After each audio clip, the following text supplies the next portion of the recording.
നമുക്ക് അടുത്തതായിട്ട് ഒരു ചക്കക്കുരു മുരിങ്ങയില കറി ഇങ്ങനെ തേങ്ങ അരച്ചിട്ട് വെക്കാൻ നോക്കാം. അപ്പോൾ അതിന് ഞാൻ ചക്കക്കുരു നേരെയൊക്കെ എടുത്തിട്ടുണ്ട്. പണ്ടൊക്കെ ആണെന്നുണ്ടെങ്കിൽ നമ്മളതിൻ്റെ ഈ കറുത്ത തോലൊക്കെ കളയുന്ന ആളുകളുണ്ടായിരുന്നു. പിന്നെ ഞങ്ങളെ വീട്ടിലൊന്നും, ഞങ്ങൾ ഒരു തറവാട് വീടായിരുന്നു. അപ്പോൾ അതുകൊണ്ട് തന്നെ അവിടെ കുറേ ആളുകൾക്ക് വെച്ചുണ്ടാക്കുമ്പോൾ ഇങ്ങനത്തെ ഈ ചുവന്നതൊന്നും കളയില്ല. അപ്പോൾ ഇപ്പോൾ അത് കളയാൻ പാടില്ല എന്നുള്ളതാണല്ലോ പുതിയ കണ്ടുപിടുത്തങ്ങൾ. എന്താണെന്ന് പറഞ്ഞാൽ വളരെ പല അസുഖങ്ങളെയും പ്രതിരോധിക്കാനുള്ള കഴിവ് ചക്കക്കുരുവിനുണ്ട്. പൊതുവേ ഈ കറുത്ത തോലും കറുത്ത മീൻസ് ഈ ചുവന്ന തോല് കളയാൻ പാടില്ല എന്ന് പറയണം. അപ്പോൾ എന്തായാലും ഞാനും അധികം കളഞ്ഞിട്ടില്ല. അപ്പോൾ അതിൽ നമുക്ക് കുറച്ച് ഉപ്പിടുക, പിന്നെ ഇത്തിരി മഞ്ഞൾപ്പൊടി, പിന്നെ ഇത്തിരി പറഞ്ഞാൽ ഒരു 1/2 ടീസ്പൂൺ. പിന്നെ ഇതിൽ നമ്മൾ പച്ചമുളക് ഇടില്ല. ചക്കക്കുരു മുരിങ്ങയിലയും വെക്കുമ്പോൾ നമ്മൾ മുളക് പൊടിയാണുണ്ട്. അപ്പോൾ അതുകൊണ്ട് തന്നെ പിന്നെ ഉണക്കമുളകും ഉള്ളിയും കൂടി ഒരു വറവാണ്. അപ്പോൾ അതുകൊണ്ട് തന്നെ എരിവ് എത്ര മുരിങ്ങയിലുണ്ടോ അതിനനുസരിച്ചിട്ട് മുരിങ്ങയില വളരെ കുറഞ്ഞു വരും വേവുമ്പോൾ. അപ്പോൾ കുറച്ച് ഞാനിവിടെ ഒരു 1.5 ടീസ്പൂണൊക്കെ മുളക് പൊടി ഇട്ട് കൊടുത്തിട്ടുണ്ട്. ഇനി നമുക്ക് ഈ ചക്കക്കുരു ഇങ്ങനെ വേവിച്ചെടുക്കാം. അത് കഴിഞ്ഞിട്ട് വേണം നമുക്ക് മുരിങ്ങയില ചേർക്കാനും പിന്നെ അതിലേക്കുള്ള അരവ് ചേർക്കാനും. അപ്പോൾ അത് ആദ്യം വെന്ത് വരട്ടെ, എന്നിട്ട് ബാക്കിയുള്ളത് കാണാം. അപ്പോൾ കുക്കർ തുറന്ന് നോക്കുമ്പോൾ ചക്കക്കുരു നന്നായിട്ട് വെന്തിട്ടുണ്ട്. അപ്പോൾ അതങ്ങനെ നമ്മൾ അമർത്തി നോക്കിയാൽ അറിയാതെ വെന്തത്. അപ്പോൾ ഇനി നമുക്ക് വേണമെങ്കിൽ ഇത് ഉടച്ചു കൊടുക്കാം, അല്ലെങ്കിൽ എനിക്കങ്ങനെ ഉടയ്ക്കുന്നത് ഇഷ്ടമല്ല. ഇതിങ്ങനെ ചക്കക്കുരു എടുത്ത് കഴിക്കാൻ ഭയങ്കര ഇഷ്ടമാണ്. അപ്പോൾ നമുക്കിതിൽ ഇനി വെള്ളം പാകത്തിന് ഒഴിച്ചു കൊടുക്കാം. അപ്പോൾ കുക്കർ തുറന്ന് നോക്കുമ്പോൾ ചക്കക്കുരു നന്നായിട്ട് വെന്തിട്ടുണ്ട്. അപ്പോൾ അതങ്ങനെ നമ്മൾ അമർത്തി നോക്കിയാൽ അറിയാതെ വെന്തത്. അപ്പോൾ ഇനി നമുക്ക് വേണമെങ്കിൽ ഉടച്ചു കൊടുക്കാം, അല്ലെങ്കിൽ എനിക്കങ്ങനെ ഉടയ്ക്കുന്നത് ഇഷ്ടമല്ല. ഇതിങ്ങനെ ചക്കക്കുരു എടുത്ത് കഴിക്കാൻ ഭയങ്കര ഇഷ്ടമാണ്. അപ്പോൾ നമുക്കിതിൽ ഇനി വെള്ളം പാകത്തിന് ഒഴിച്ചു കൊടുക്കാം. ഈ മുരിങ്ങയില വേവാനുള്ള വെള്ളം ഒഴിച്ചു കൊടുക്കാം. എന്നിട്ട് നമ്മൾ ഗ്യാസ് ഓൺ ചെയ്തിട്ട് എന്ത് ചെയ്യുക, നന്നായിട്ട് ഇളക്കുക. അപ്പോൾ ഒരു ഉപ്പ് ഇത്തിരി ചക്കക്കുരുവിലേക്കുള്ളതുണ്ട്, ഇനി നമ്മൾ മുരിങ്ങയിലയിലേക്ക് വേണം. അപ്പോൾ ഒരു ഇത്തിരി ഉപ്പിട്ട് കൊടുക്കാം. ഇനി ഇത് ഈ മുരിങ്ങയില എന്ന് പറഞ്ഞാൽ നല്ല ക്ലീനാണ് ഇല. എന്നാലും ഞാനൊരിത്തിരി നേരം ഇങ്ങനെ വെള്ളത്തിലിട്ടിട്ട് ഇങ്ങോട്ട് ഊറ്റിയെടുക്കും. വെള്ളത്തിലിടണമെന്നൊന്നുമില്ല, ഞാൻ കുറച്ച് കറണ്ട് ഉണ്ടായിരുന്നില്ല. അപ്പോൾ അരയ്ക്കാൻ നേരം വൈകി. അപ്പോൾ കുറച്ച് നേരം ഇങ്ങനെ വെള്ളത്തിൽ കിടന്നു. ഒന്നുമില്ല, അത് നല്ല മുരിങ്ങയിലയാണ്. ഈ വർഷക്കാലത്ത് ഇങ്ങനെ നല്ല മഴ പെയ്ത് നിൽക്കൊണ്ട് വൃത്തിയിടുന്നില്ല. നല്ല എട്ടുകാലി കണ്ടാൽ നോക്കണം. അപ്പോൾ ഞാൻ ഈ മുരിങ്ങയില അതിലേക്ക് ചേർക്കണം.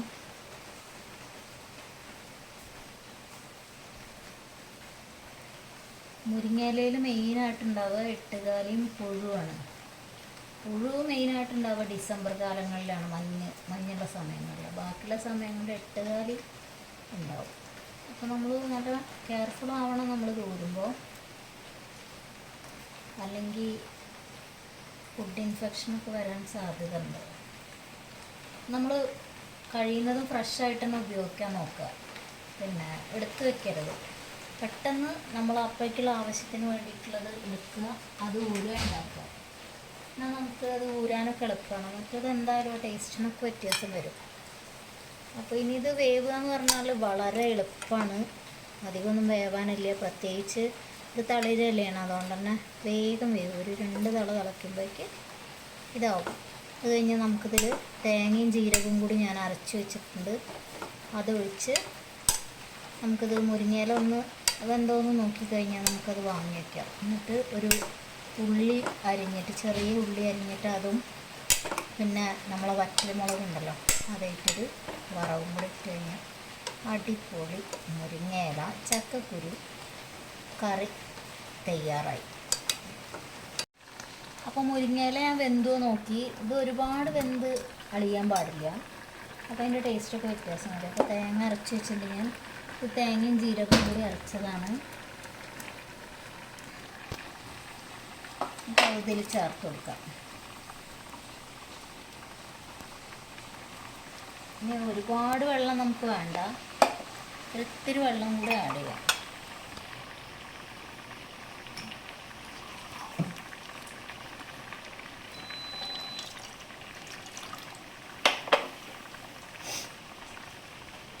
മിക്സി കഴുകിയിട്ടുള്ള ഈ വെള്ളം കൂടി മതി.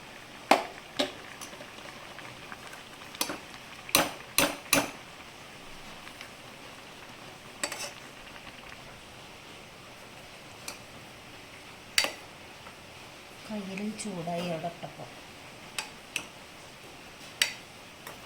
അപ്പോൾ അതതിന് അധികം തിളയ്ക്കൊന്നും വേണ്ട. ജീരകം ചേർത്ത് അധികം തിളയ്ക്കാൻ പാടില്ല എന്ന് പറയുക പണ്ടത്തെ ആളുകൾ. എൻ്റെ അമ്മ വല്യമ്മമാരൊക്കെ പറയുക അങ്ങനെയാണ്. ജീരകം ചേർത്ത് ഉടനെ വാങ്ങണം എന്നാണ് പറയുക.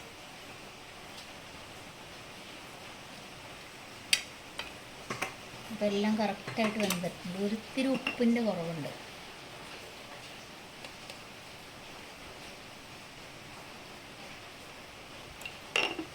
അതും കൂടി ചേർത്ത് നല്ല സൂപ്പറായിട്ടുള്ള കറി.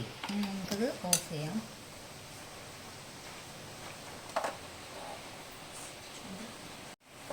അപ്പോൾ നമുക്ക് ഇപ്പുറത്തെ സ്റ്റൗവിലേക്ക് വാങ്ങിയേക്കാം.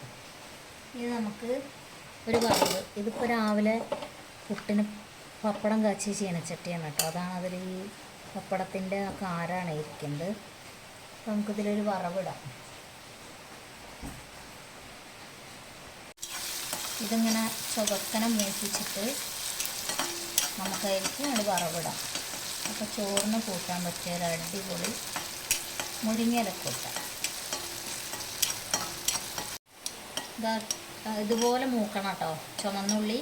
എന്നാലാണ് അതിൻ്റെ ടേസ്റ്റ് ഉണ്ടാവുള്ളൂ. ഇനി നമുക്കിതിനെ നമ്മുടെ ഇതിലേക്ക് ഒഴിച്ചു കൊടുക്കാം കറിക്ക്. അപ്പോൾ ഈ കറിയിലിട്ട കയ്യിൽ ഇതിലിടുമ്പോൾ സ്വാഭാവികമായൊരു പൊട്ടിത്തെറിക്കലുണ്ടാവും, ഉണ്ടാവും. അപ്പോൾ ഒന്നും ഇട്ട് നിൽക്കുന്നത് നല്ലതാണ്.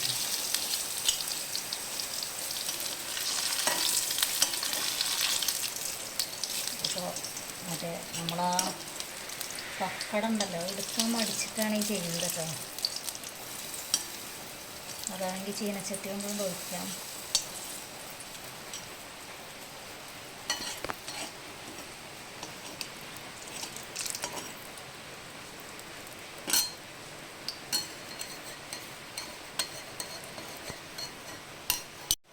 കറിക്ക് ഈ വറവാണ് അലങ്കാരം എന്ന് പറയുന്നത്.